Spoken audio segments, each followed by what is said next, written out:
Right, hello, welcome. This is part 2 of my color along out of Mythographic Menagerie by Fabianaattanasio for Mythographic of the Month Club for June.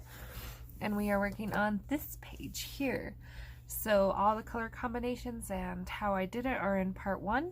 The only thing I did off camera was I put a layer of 20% French gray on my rocks here. And the only reason I did that was so that I could sort and find all the rocks so I could go ahead and shade them on camera without struggling to try to figure out what was rocks and what wasn't while you're watching me. The other thing is I did this one tree up here off camera, and I did that just so that I could mimic it on this side, and you could decide if you liked this color palette or not.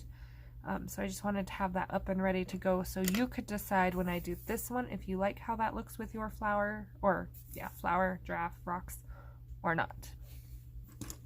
The other thing I want to I guess kind of give you a tip about is if you are going to do a light colored pastel or a pastel background, you may want to put your background in before you put your tree, because if you smear this brown into any like light blues or anything like that, it's going to have a yellow tint and be kind of ugly. So usually I do that, but I did want to get some of this foreground in before I put my background in.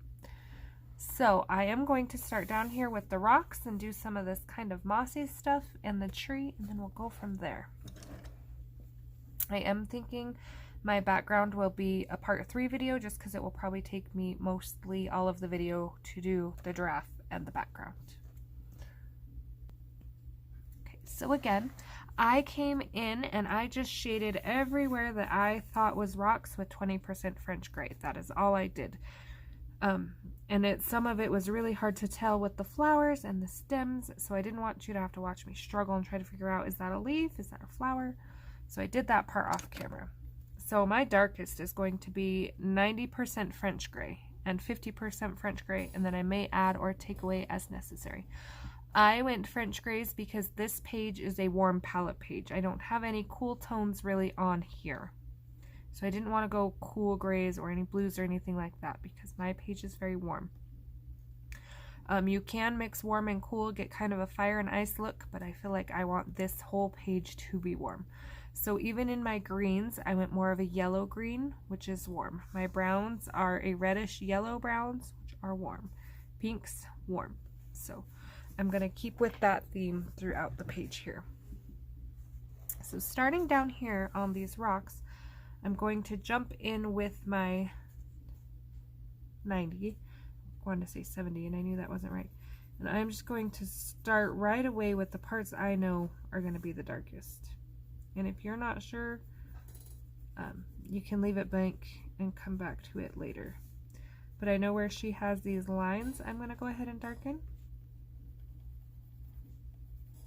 And I'm not going to worry about blending anything out yet. I'm just finding my shadows.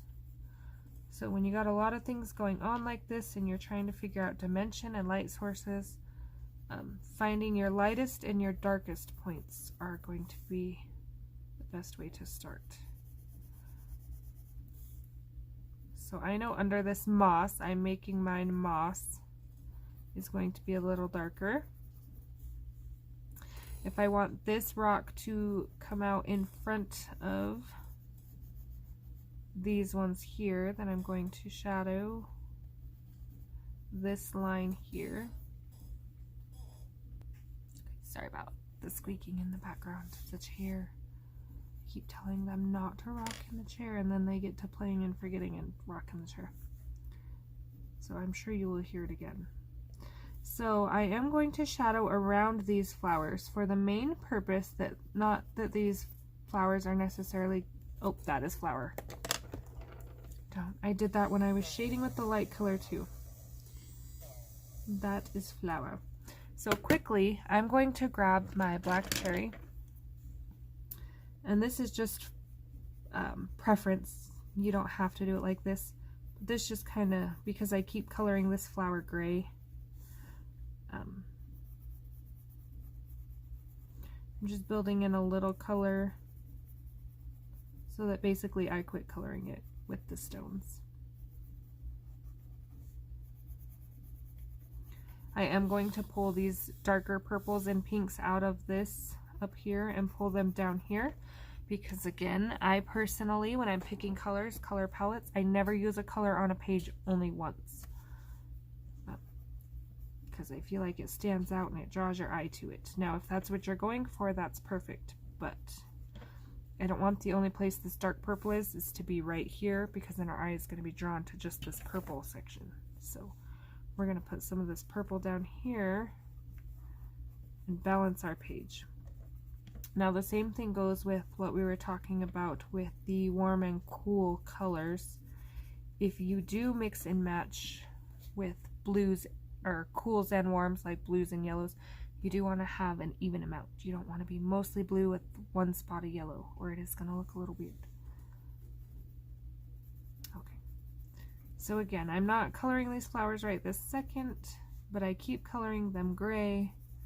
So to solve that problem, I just went in with purple, because I knew mine are going to be a little darker purple, and filled that in.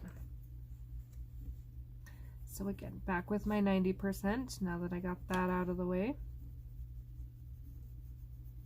Now this might look a little harsh right here, but I am going to bring in other colors and kind of blend this out, so I'm not worried about anything being too dark right now.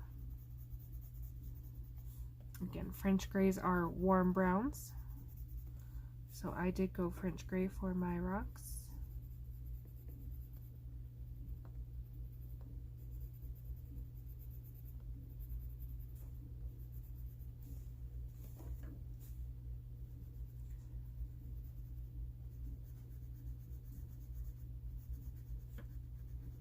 So again, I'm going to shadow because I want this rock to come forward. So I am shadowing like this is leaving a little shadow and this rock is behind it.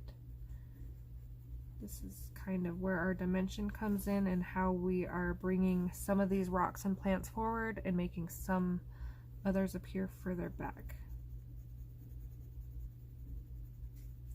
So if you are joining in and hanging out for a little bit of this, I have a question for those of you joining Mythographic of the Month, or even if you just enjoy the Mythographic color alongs. Would you like to repeat books that I have already done, because I have done like Cosmic Spirit and things? Or would you like every month for the whole year, all 12 months, to be different books? Because what I've noticed is not a lot of people love the hidden objects books. And so I'm getting to the older books like Imagine and Aquatic and Animals, where they have the hidden objects. So I'm trying to decide if I want to stick with the newer books that people might have, such as Menagerie or Voyage or Cosmic Spirit. Deep Blue is out now, Aviary, without the hidden objects, or if we want one different for every month.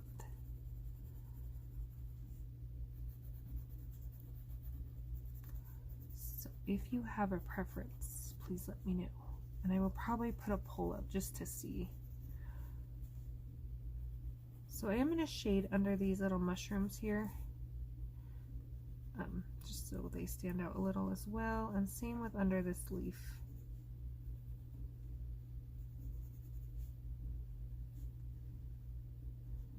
Now that is also something that can be done after I get everything else in, but I'm right here anyway, so. I want to make sure I do go back and check that I shadowed under all my moss or grass or whatever you make yours.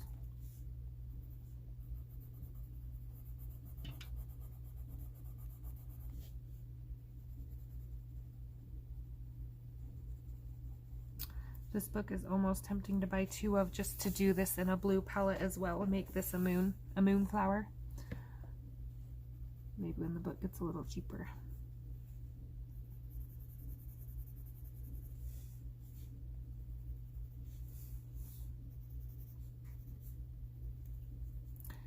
Alright, so when I think I have all my dark in,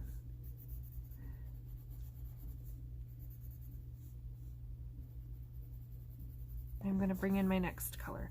Now I'm going to start with 50% French gray. And I am going to switch it up a little so not all these rocks look the same. So this part may be up to you how you want to do it. But I do want to blend out some of these darker spots.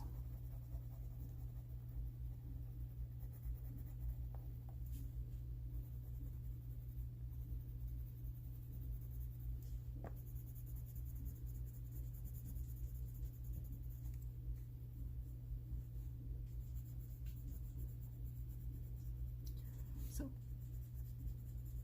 part 3 of this should come up fairly quickly after this one. I was planning on having them all up fairly quickly because I know the beginning of July lots of people will probably be on vacation or camping, but we got unexpected new pets, so it threw me off a couple days on my scheduling here. We're getting back on track. And my kids are actually going on vacation with their uncle for about a week, so I will have lots of time to get some videos up and pre-recorded and for July. Getting used to the summer schedule and things has been interesting. This is our first year doing like an actual big football team with like the 2-a-day practices, and had one in summer school. So it's like about the time we get on a routine, schedules change. We're getting there now though. So I also want to be aware that there's not really any lines right in this little section. The section's looking pretty bare to me as far as like these little notches in the rocks and things. So I am going to just guess on my own where I'd want a couple darker areas. And that's just so this area doesn't look like we forgot it. We don't want it all one color when all the rest of these rocks have lots of shading and detail. That's why I'm doing that. Just random spots of color. Again, I do want to try to get under my mushrooms so the bottoms of them stand out if I can.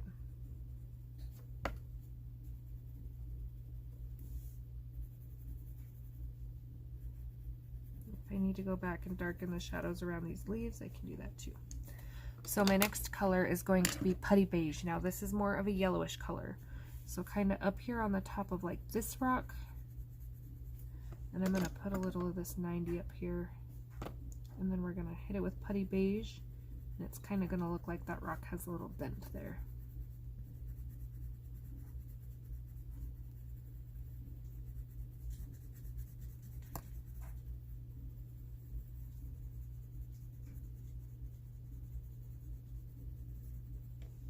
Again, I'm going to switch it up a little, so I may not necessarily do this rock with the putty beige, but I'll do this one over here. And again, if it looks like we're losing our dark, we can put it back in.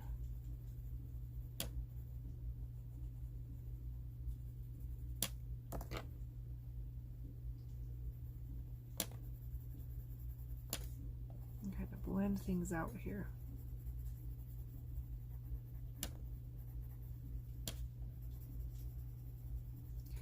These kind of things are very rarely one and done. So if you're wanting a real nice look with lots of detail, you do kind of have to go back and do the layers. Darken it up, blend it out. Darken it up, blend it out.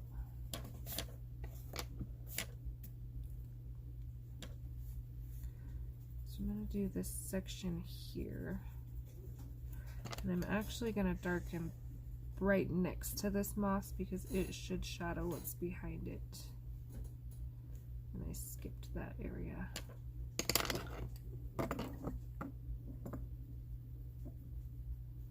Using my 50% to kind of blend that out so it doesn't look so perfectly drawn in.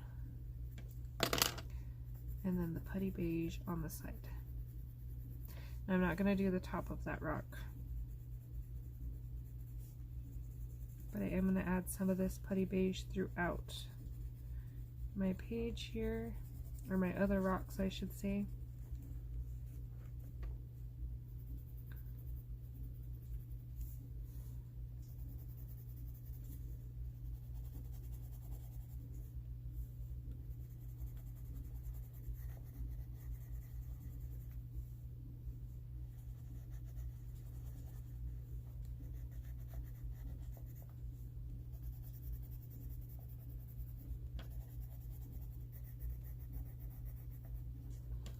So my next color is going to be 10% French gray, and this is basically my lightest, but it doesn't have that yellow tint, so it's going to change the shade of our rocks up a little.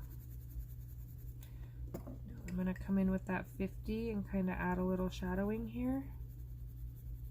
So I don't want the top of that rock to look so perfect.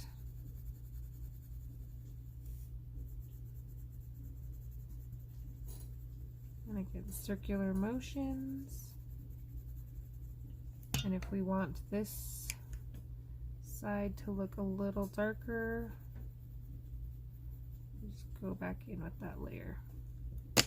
Whoa, drawing pencils here. Okay, darkening under this ledge to make it look a little more dramatic here.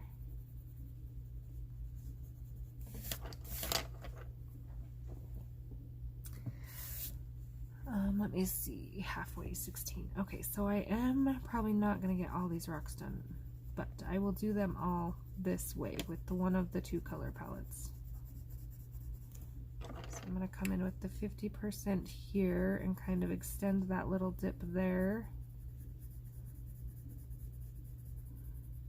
And kind of make sure this little area is darker.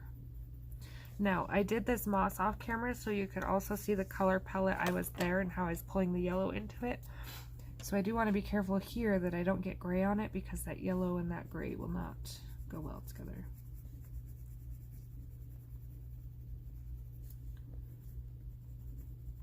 So let's actually fill in a little bit of this moss real quick, so you guys have that color combination for those of you interested. I am so excited. So many of you reached out and told me you are joining in on this color along. And that so many of you are facing your mythographic fears. That was also exciting.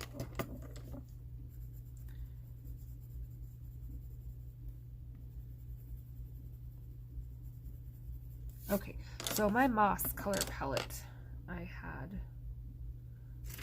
wrote down so I would not forget what it was.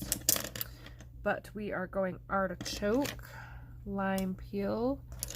There should be a green ochre in this somewhere.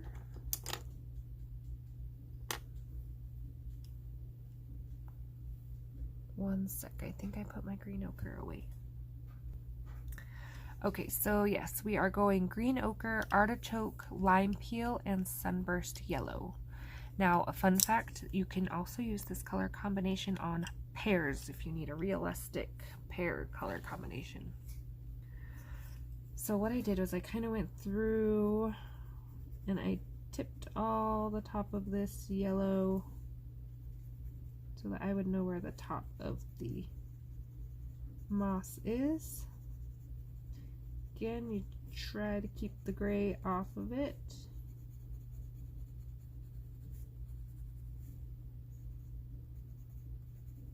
I also added yellow to this combination because there is so much green down here. I kind of wanted it to stand out that this is moss, not more stems and leaves kind of thing.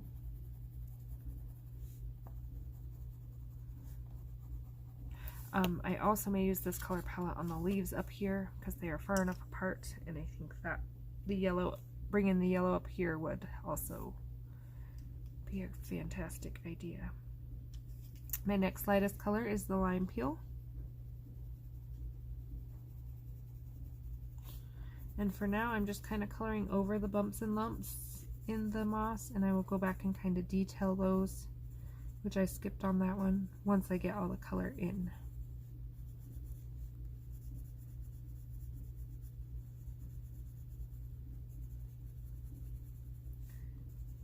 Now I am working lightest to darkest. If you want to work your bottom up, that works too. Again, I just started with the yellow at the tip so I wouldn't run out of room and not get that yellow on there.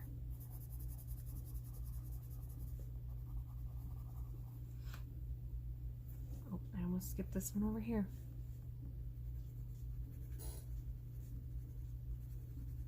Okay, my next one, I'm need to double check these two colors here because I always mix them up. Is going to be Artichoke. Oops, sorry for that. That's my dryer. Multitasking. Laundry is done.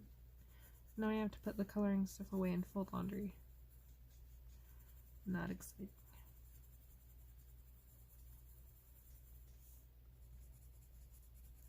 And they don't all have to be exactly perfect. It's not all going to look the same.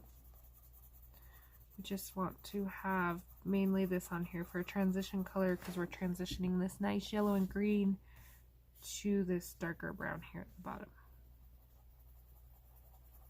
I didn't want to go too bold of a green, so I did more of a brown green. Again, sticking with the warm colors, even in my moss. I do need to darken that up a little, and I might still bring in like a marine green or a olive green and darken one more.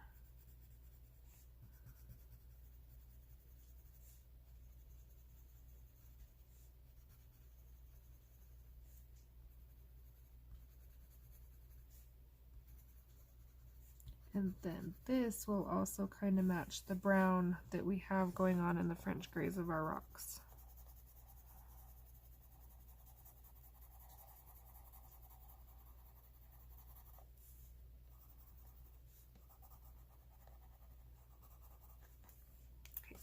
So now I'm going to blend those colors. I'm going to do the opposite of everything I just did and work my way back up.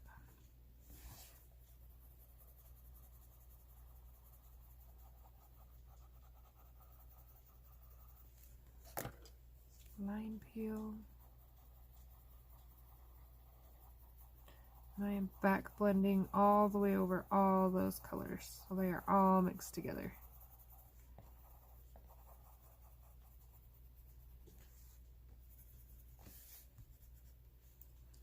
This little section here should be a darker for shadow.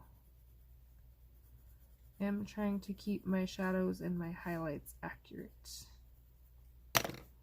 if possible.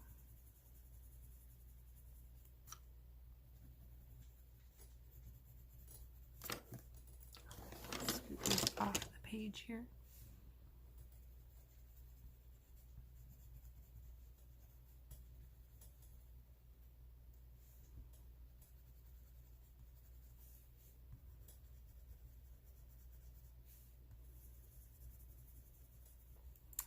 Okay, and then I'm going to take that sunburst yellow. I'm going to go over the yellow and the lime peel. Blend those together nicely.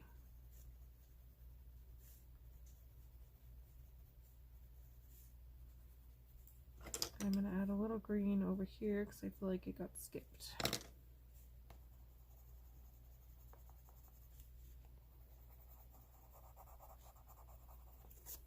Pardon me.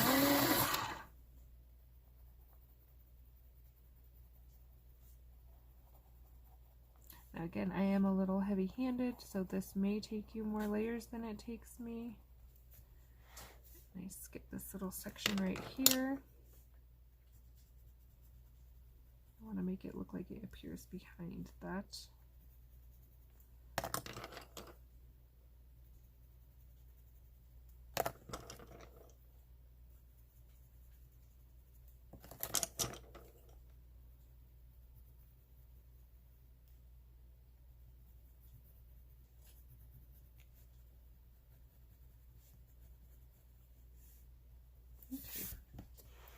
So there is our moss and our rocks.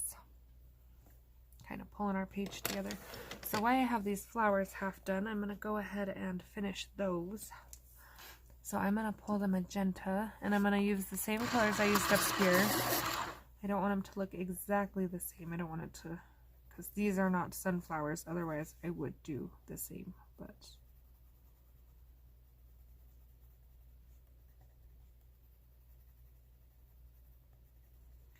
I'm going to use the same colors so that they are pulled in somewhere else on the page.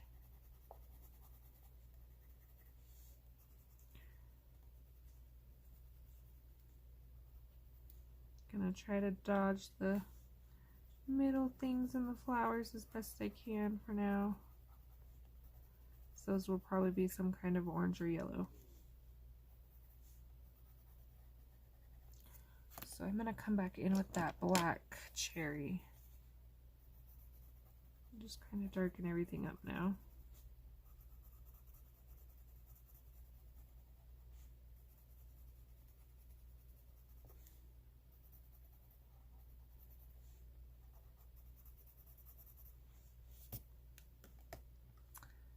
Okay, process red.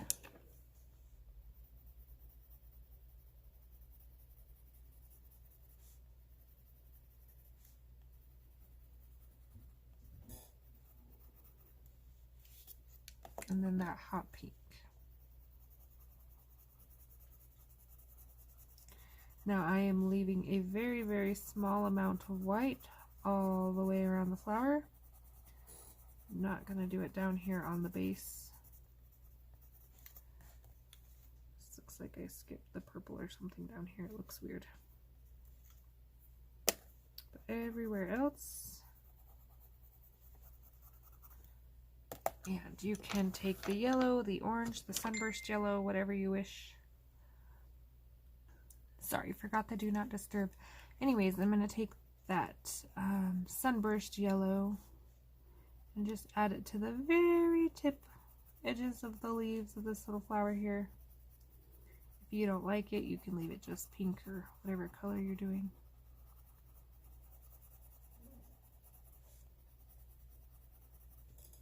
And then I will come back in with that hot pink. Just kind of make sure they are really blended together nicely.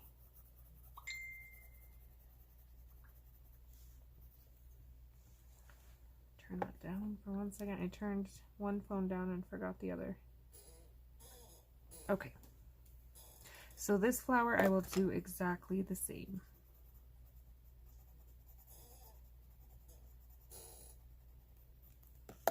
I'm going to take a little bit darker orange.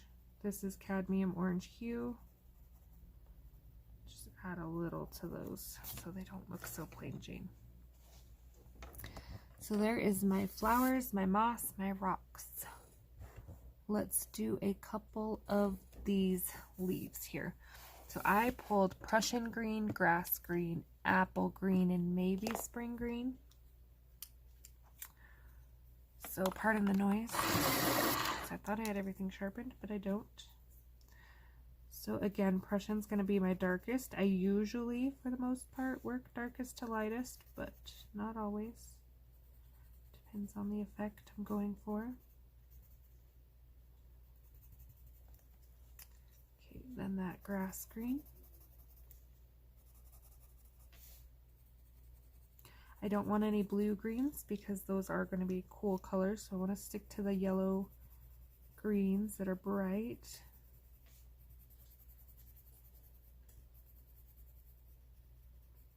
I shadowed here because this one is overlapping. This one, I can shadow the bottom and right here where it's bent. And then work my highlight up that one. So an apple green. If you also want to take the lime peel out of your moss and add it to some of these, that's a great idea too. I'm probably going to do that on these ones. I try to do, anytime I have multiple types of leaves, I try to do them, they're all their own color palette so that they don't get too mixed up and blended together. Sorry, there he goes forgetting, squeaking in that chair again.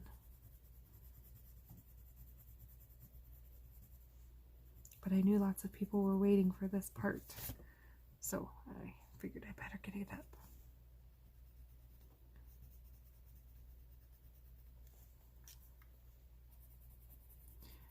Again, I usually try to follow the 3-color rule, which means a light, medium, and dark on anything I color.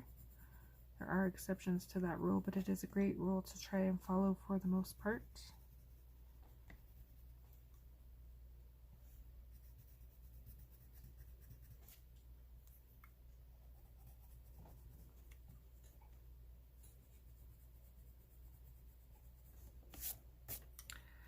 All right, so I will finish these type of leaves off camera, and I did not get to the tree. So next video we will probably get the background in this tree here and kind of work on the rest, giraffe and background maybe. So questions, comments, anything like that, please let me know. And I hope to see you for part 3 of Menagerie. Thanks for watching.